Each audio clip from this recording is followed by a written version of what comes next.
ವಿಶೇಷವಾಗಿ ಪತ್ರಿಕೆ ಅಂದರೆ ಏನಪ್ಪ ಅಂದ್ರೆ ಆಡಳಿತಾರೂಢದ ಏನು ಪಕ್ಷದ ಅದ್ರ ವಿರೋಧಿ ಪಕ್ಷರು ಒಂದು ವೇಳೆ ವಿರೋಧ ಪಕ್ಷ ಕೆಲಸ ಮಾಡದೆ ಹೋದ್ರೆ 20 ವಿರುದ್ಧ ಕೆಲಸ ಮಾಡ್ತಾಯಿದ್ದಾರೆ. ಇವತ್ತು ರವೀಶ್ ಕುಮಾರ್ ಅವರಾಗಿರ್ಬೋದು, ವಾಜಪೇಯಿ ಅವರಾಗಿರ್ಬೋದು, ಸಂಜಯ್ ಶರ್ಮಾ ಅವರಾಗಿರ್ಬೋದು, ಇನ್ನೂ ಅನೇಕರಿದ್ದಾರೆ.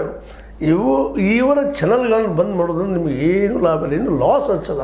ಯಾಕೆಂದ್ರೆ ಈ ಗೋಧಿ ಮೀಡಿಯಾ ನೋಡ್ರಿ ಇವತ್ತು ನಿಮ್ಮದೇ ಅಂತ ಮೀಡಿಯಾ, ಮೋದಿಯವ್ರ ಮೀಡಿಯಾ ಇವತ್ತು ಎಕ್ಸಾಗ್ರೇಷನ್ ಮಾಡಿ ಅನೇಕ ಕಚೆಗಳು ಹುಟ್ಟಾಗ್ತಾ ಇದ್ದಾರೆ. ಅನೇಕ ಈ ಸತಿ ಕರಾಚಿ ದಿವಾಳಿದು ಹೋಗಿಬಿಡ್ತು, ಲಾಹೋರ್ ಅದು ಹಾಳಾಗಿ ಹೋಗಿಬಿಟ್ಟಿತ್ತು, ಸ್ಟೇಡಿಯಂಗಳೆಲ್ಲ ದಿವಾಳಿ ಎದ್ದು ಎಷ್ಟು ಈ ಸತಿ ಏನಪ್ಪ ಪಾಕಿಸ್ತಾನ ವಿರುದ್ಧ ಸಾರೇ ಹೋಗಿತ್ತು, ಬಲೂಚಿಸ್ತಾನ ಸ್ವತಂತ್ರ ರಾಜ್ಯ ಆಗಿ ಹೋಗಿಬಿಟ್ಟಿತ್ತು, ರಾಷ್ಟ್ರ ಆಗಿ ಹೋಗಿಬಿಟ್ಟಿತ್ತು.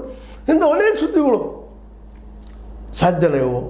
ಇಂಥ ಒಂದು ಏನಪ್ಪ ಅಂದ್ರೆ ಭಾವನಾತ್ಮಕ ವಿಷಯವನ್ನು ಈ ರೀತಿಯಾಗಿ ಹಬ್ಬಿಸಿದ್ರೆ ಏನಾಗಬಾರ್ದು ಪರಿಸ್ಥಿತಿ. ಇದರ ಬಗ್ಗೆ ಯಾಕೆ ನಮ್ಮ ಗೋಧಿ ಮೀಡಿಯಾಗಳು ವಿಚಾರ ಮಾಡ್ತಾ ಇಲ್ಲ?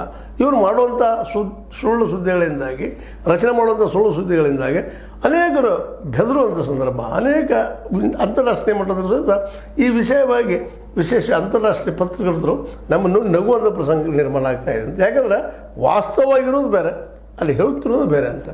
ಈಗ ನೋಡ್ರಿ, ಸಿಂಧು ನದಿಯ ಒಂದು ಇದನ್ನು ಇನ್ನೊಂದು ಅದರ ಜಲಮ ನದಿ ಬರ್ತದೆ, ಆ ನದಿಯನ್ನು ಬಿಟ್ಟುಬಿಟ್ಟಿದ್ದಾರೆ ಈಗ ಅಂತ ಹೇಳಿಕೊಡ್ತಾ ಇದ್ದಾರೆ.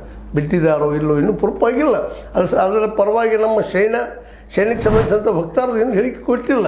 ಇವತ್ತು ಯಾಕೆ ಮಾತನ್ನು ಹೇಳ್ತಾ ಇದ್ದೀರಪ್ಪ ಅಂತಂದ್ರೆ, ಈ ಒಂದು ಸೈನ್ಯದಿದ್ದು ಪ್ರತಿಯೊಂದು ಹೆಜ್ಜೆಯನ್ನು ಊದಿ ಇಡ್ತಾ ಇದೆ. ಈ ಸಲ ಭಾಳ ಬುದ್ಧಿವಂತಿಕೆಯಿಂದ ನಮ್ಮ ಸೈನ್ಯ ಮತ್ತು ನಮ್ಮ ಸೈನ್ಯದ ವಕ್ತಾರರು ಈ ಸೈನ್ಯ ಆದಷ್ಟು ವಾಸ್ತವದಲ್ಲಿ ಉತ್ತರ ಕೊಡ್ತಾ ಇದ್ದಿಲ್ಲ ಅನ್ನೋದು ನಾವು ಗಮನಿಸಬೇಕಾಗಿದೆ.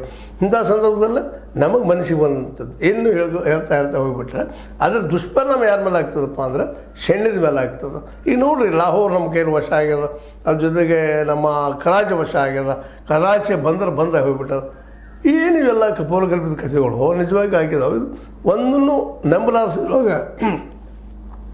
ನಂಬಲಾರಿಸಿದವರು ನಮ್ಮ ಜನಸಾಮಾನ್ಯರು ಬಂದು ನಿಂತಿದ್ದಾರೆ. ಇವತ್ತು ಯಾವುದು ನಂಬಬೇಕಪ್ಪ ಅಂತೇಳಿ. ಯಾಕಂದರೆ ಗೋಧಿ ಮೀಡಿಯಾ ಅಂತ ಕ್ಷಣಕ್ಕೂ ಯುದ್ಧ ದಿವನ್ನು ಕೊಡುಕೊಡುವುದು ಅಂತ ಸ್ವತಃ ಸರ್ಕಾರ ಹೇಳಿದರು ಸಹಿತ ಅವುಗಳ ಬಗ್ಗೆ ಯಾಕಂದರೆ ಕೆಲವು ಸೀಕ್ರೆಟ್ಸನ್ ಕಾಯ್ಕೋಬೇಕಾಗ್ತದೆ, ಸೀಕ್ರೆಟ್ ಉಳಿಬೇಕಾಗ್ತದೆ ಅಂತ ಹೇಳಿದಾಗೂ ಸಹಿತ ಈ ಎಲ್ಲ ಗೋಧಿ ಮೀಡಿಯಾಗಳು ಕ್ಷಣದ ವರದಿಯನ್ನು ಮಾಡ್ತಾ ಇದ್ದಾವೆ.